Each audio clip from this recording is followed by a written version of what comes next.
कहानी शुरू होती है अपने एक डरपोक सहेली को डराने के लिए। वह 600 मीटर ऊंची टावर की सीढ़ी को बार बार हिला रही थी। उसे यह अंदाजा नहीं था कि ऐसा करने से सीढ़ी के बोल्ट ढीले हो सकते हैं। टावर की चोटी पर पहुंचते ही दोनों फोटो खींचने में लग गईं। लेकिन जैसे ही वापसी का वक्त आया, उनके जीवन में मौत दस्तक देने लगी। सीढ़ी अचानक हिल गई और उसमें लगे बोल्ट नीचे गिरने लगे। शुक्र है कि रस्सी मजबूत थी, वरना बेची 600 मीटर की ऊंचाई से सीधे नीचे गिर जाती। वह हवा में झूल रही थी। जरा सी चूक और शरीर चकनाचूर हो जाता। सहेली ने तुरंत रस्सी कसकर पकड़ी और उसे ऊपर खींचने की कोशिश करने लगी। बेची घबरा गई थी, लेकिन उसकी मानसिक दृढ़ता ने उसे संभाले रखा। दोनों ने मिलकर एक दूसरे की मदद की। एक ऊपर खींचती रही, दूसरी धीरे धीरे चढ़ती गई। आखिरकार बेची सुरक्षित ऊपर आ गई, पर डर अभी बाकी था। नीचे झांक कर देखा तो पता चला कि सीढ़ी तो अब पूरी तरह से टूटकर नीचे गिर चुकी है। अब वे 600 मीटर ऊंचे एक संचार टावर पर फंसी हुई थी और नीचे उतरने का कोई रास्ता नहीं था। सहेली ने मोबाइल निकालकर मदद मांगनी चाहिए, पर इतनी ऊंचाई पर सिग्नल ही नहीं आ रहा था। उसी समय बेची को टावर के ऊपर एक टूल बॉक्स मिला, जिसमें एक दूरबीन और एक सिग्नल गन पड़ी थी। तभी सहेली को याद आया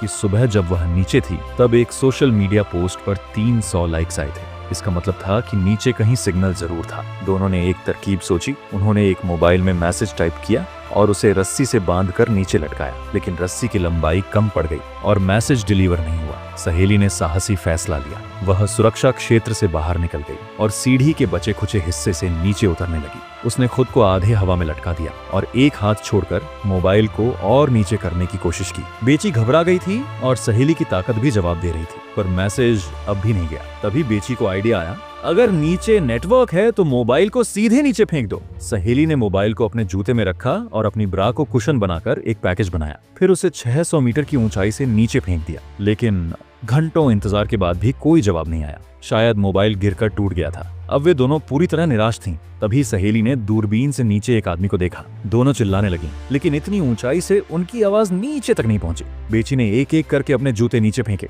दूसरा जूता एक लोहे के ढांचे से टकराया, जिससे आवाज हुई और आदमी ने ध्यान दिया। लेकिन दुर्भाग्य देखिए, उसने सिर तक नहीं उठाया। जूता देखा, चारों तरफ देखा और बिना कुछ समझे उसे फेंक कर चला गया। अब तो दोनों टूट चुकी थी। बेची ने सिग्नल गन उठाई, लेकिन सहेली ने रोका। कहा, अभी दिन का उजाला है, रोशनी नजर नहीं आएगी। फिर उन्होंने देखा कि वहीं पास में एक कैंपिंग वैन खड़ी थी।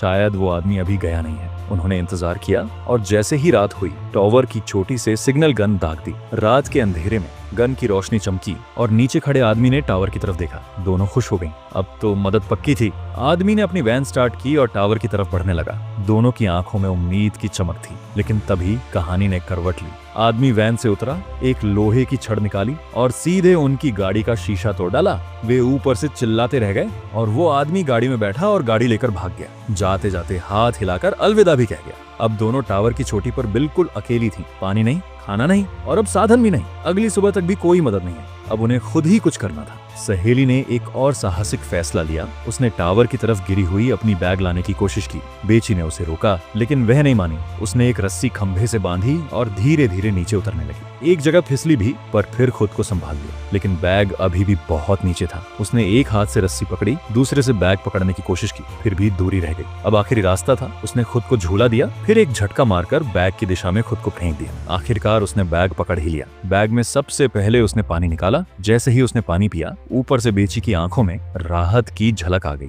हालांकि बैग मिल गया था, लेकिन अब सबसे बड़ी चुनौती थी, टावर की चोटी तक कैसे पहुंचा जाए। सहेली ने खुद को संभालते हुए लोहे के खंभे का सहारा लिया और धीरे धीरे खड़ी हो गई। फिर अपने शरीर को रस्सी के पास लाने की कोशिश करने लगी। उसने अपना दायां हाथ आगे बढ़ाया, लेकिन रस्सी तक बस थोड़ी सी दूरी थी। लाख कोशिशों के बावजूद वो उसे पकड़ नहीं पा रही थी। तभी उसके दिमाग में एक साहसी विचार आया। वह पीछे हटी और बैग से एक सेल्फी स्टिक निकाली। अब उसने उस स्टिक की मदद से बैग को उठाया और पूरी ताकत से हाथ बढ़ाकर उसे रस्सी के हुक में फंसाने की कोशिश की। लेकिन बैग बहुत भारी था। कई बार प्रयास किया, पर हर बार असफलता हाथ लगी। आखिरकार थकते थकते जब उम्मीद लगभग टूट चुकी थी, तभी वो बैग हुक में फंस गया। अब रस्सी थोड़ी नीचे लटक गई थी। सहेली ने खुद को थोड़ी पीछे खींचा, फिर आधा झुककर छलांग लगाने की तैयारी की। उसकी नजरें बैग पर टिकी थीं और एक लंबी छलांग के साथ उसने उसे पकड़ लिया। ऊपर से बेची यह सब देख रही थी। उसकी सांसें थम गई थी, लेकिन उसने तुरंत खुद को संभाला। रस्सी को दोनों हाथों से कसकर पकड़ लिया और जोर लगाकर खींचने लगी। नीचे से सहेली ने भी हाथ पैर की मदद से रस्सी पकड़कर ऊपर चढ़ना शुरू किया। कुछ ही देर में वह टावर के मुहाने तक पहुंच गई थी। अब बस आखिरी सीढ़ियां चढ़नी थी और वे सुरक्षित होती।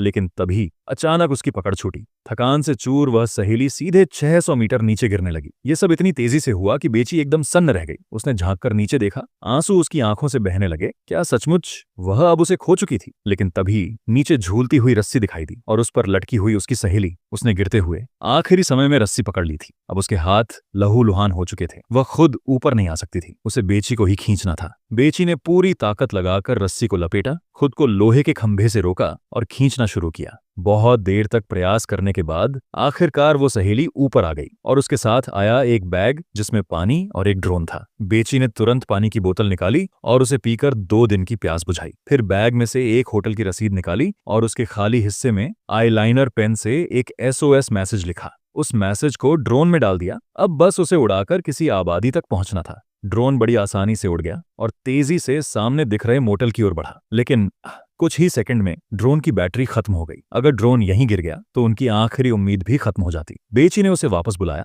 और जैसे ही वह गिरने वाला था, उसे झपट कर पकड़ लिया। ड्रोन वापस तो आ गया, लेकिन बैटरी अब भी खत्म थी। फिर से उड़ाया नहीं जा सकता। अब दोनों पूरी तरह टूट चुकी थीं। लेकिन तभी ऊपर टावर की लाइटिंग यूनिट पर नजर पड़ी। अगर वो बल्ब निकालकर वहां से चार्जर लगाया जाए तो शायद ड्रोन को चार्ज किया जा सके। बेची ने बिना समय गंवाए बैग उठाया और धीरे धीरे चोटी की ओर चढ़ने लगी। वह टावर के सबसे ऊपरी हिस्से तक पहुंच गई। फिर ऊपर से बल्ब निकाला और उसके स्लॉट में चार्जर लगाया और चमत्कार हुआ। चार्जर ने काम करना शुरू कर दिया। अब वह वहीं बैठकर 2 घंटे तक बिना हिले रुकी रही, तब तक जब तक ड्रोन पूरी तरह चार्ज नहीं हो गया। जैसे ही ड्रोन चार्ज हुआ, बेची उसे लेकर नीचे प्लेटफॉर्म पर लौटी और तुरंत उड़ाने लगी। ड्रोन अब सीधा मोटल की ओर जा रहा था। स्क्रीन में बिल्डिंग नजर आ चुकी थी। अब सिर्फ कुछ ही पल और बाकी थे। बेची की आंखों में खुशी साफ झलक रही थी। लेकिन तभी तेज रफ्तार ट्रक अचानक स्क्रीन में घुसा और ड्रोन को टक्कर मारकर उड़ा दिया। बेची को कुछ समझ नहीं आया। उसकी उम्मीदें चकनाचूर हो गईं। लेकिन उसने तुरंत दूरबीन उठाई और देखा, ट्रक का ड्राइवर नीचे उतर चुका है।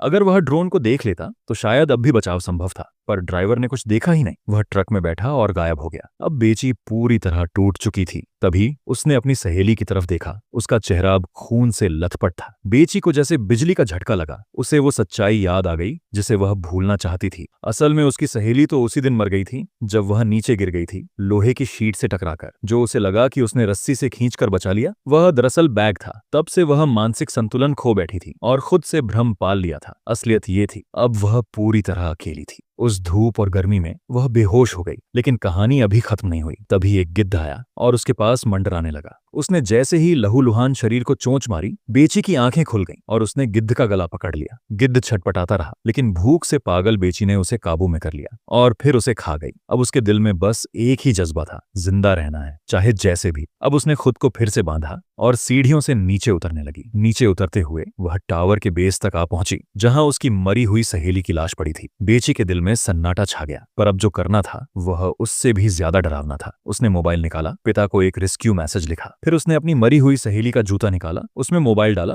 और फिर जूते को उसकी खुली आंतों में डाल दिया। फिर पूरी ताकत से उसकी लाश को 600 मीटर नीचे फेंक दिया। उसे भरोसा था इस बार मोबाइल लाश और जूते की वजह से नहीं टूटेगा। जैसे ही वह नीचे पहुंचेगा, मोबाइल में नेटवर्क मिलेगा और मैसेज डिलीवर हो जाएगा। और वैसा ही हुआ। उसके पिता ने मैसेज पढ़ा और तुरंत पुलिस को लेकर पहुंच गए। बेची आखिरकार बच गई और जब उसने अपने पिता को देखा, वह दौड़कर उसके गले लग गई और फूट फूट कर रो पड़ी।